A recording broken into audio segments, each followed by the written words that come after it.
Shalom saudaraku, salam damai sejahtera dalam kasih Kristus. Berjumpa lagi dengan saya, Didi Tuli. Kita akan belajar berapologetika bersama-sama di channel ini. Beberapa waktu yang lalu, saya mengupload sebuah video tanggapan atau video reaksi saya terhadap pengajaran atau ceramah yang dilakukan oleh Ustadz Adi Hidayat dan juga Ustadz Felix Siau. Di mana dalam pembahasan itu, mereka menyenggol membahas Alkitab, namun pembahasan mereka salah mengenai pergulatan Yakub dengan Allah.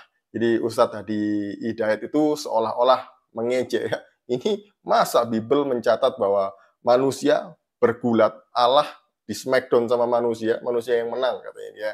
Nah, saya sudah luruskan itu di video saya yang ini. Silahkan Bapak Ibu melihatnya secara lengkap kalau Bapak Ibu penasaran.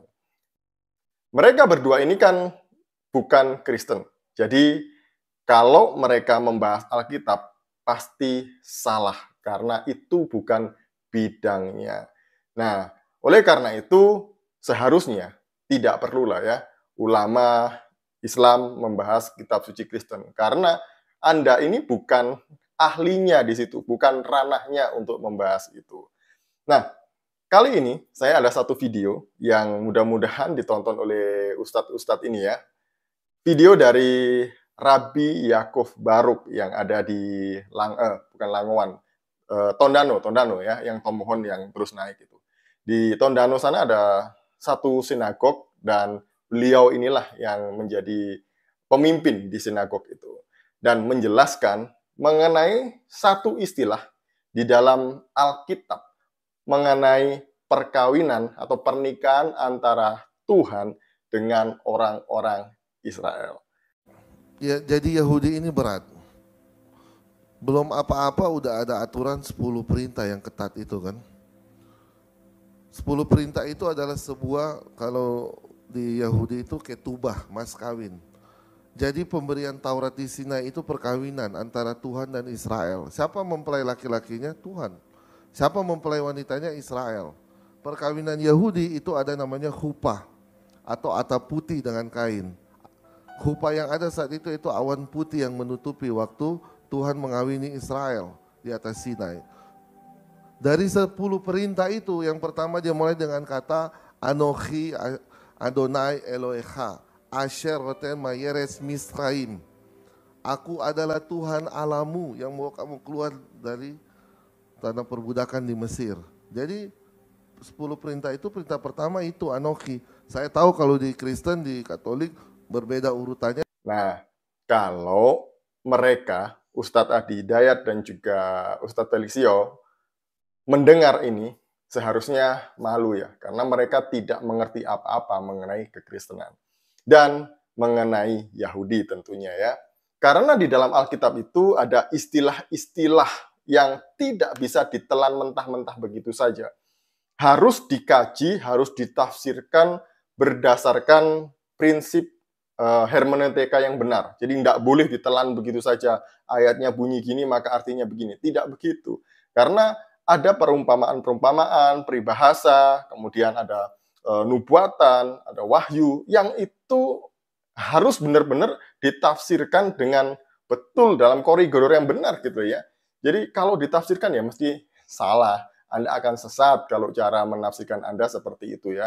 Secara letterlock begitu. Tidak boleh. Nah, kembali kepada apa yang disampaikan oleh Rabi Yakov Baruk ini ya, bahwa orang Israel ini adalah mempelai perempuan Allah, Tuhan ya, Tuhan Yahweh. Jadi mereka menikah di Gunung Sinai. Nah, apakah pernikahan mereka itu dirayakan seperti pernikahan manusia pada umumnya gitu ya? Ada pendetanya yang berkati, ada pesta, ada ya apapun itu ya kayak gitu ya. Ya enggak, karena itu hanya sebuah istilah ya. Dan sama dengan kekristenan. Dalam kekristenan juga ada istilah mengenai perkawinan anak domba dengan gereja ya, bahwa Kristus ini adalah mempelai laki-laki dan gereja adalah mempelai perempuan.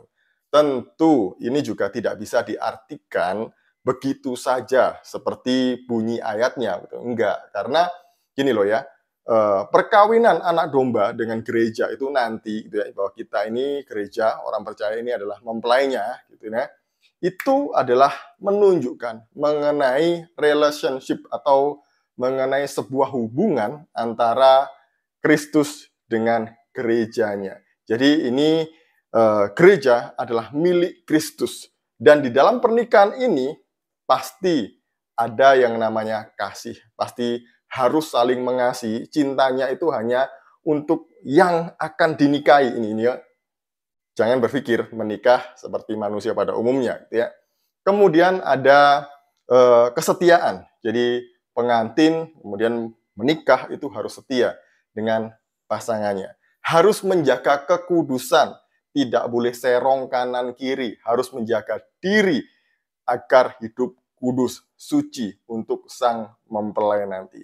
Kemudian juga ada ketaatan dan penundukan diri atau penyerahan total dari gereja ini tadi kepada sang kepala gereja, yaitu Kristus. Jadi ini masuknya ya, ini adalah berbicara mengenai hubungan antara Kristus dengan jemaatnya.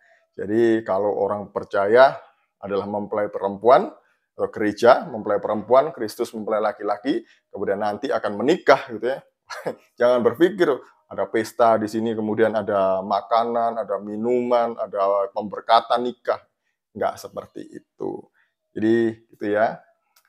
Jadi jangan sembarangan untuk menafsirkan Alkitab kalau itu bukan kitab sucinya, bukan keahliannya, bukan ranahnya. Anda hanya akan mendapatkan hasil dari tafsiran Anda itu liar, menyesatkan banyak orang. Sekian dari saya, semoga ini memberkati kita semuanya. Shalom, salam waras, Tuhan Yesus berkati.